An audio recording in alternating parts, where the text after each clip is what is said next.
Hello guys, ये आज मैं करवा चौथ व्रत हूँ और आप लोग के लिए बहुत सुंदर सोहर लाई हूँ। अच्छा लगेगा तो लाइक सब्सक्राइब करना और बहुत सारा प्यार और दुलार बरसाना।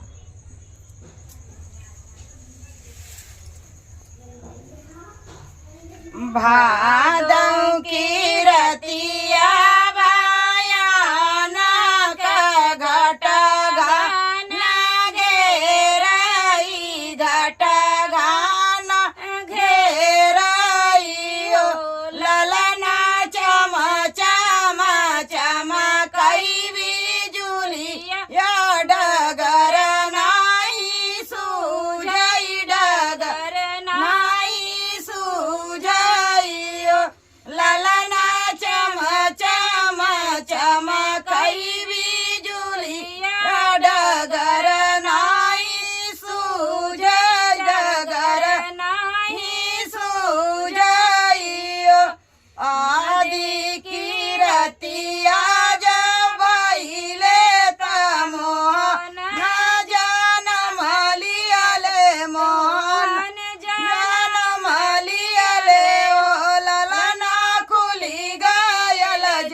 सुपावा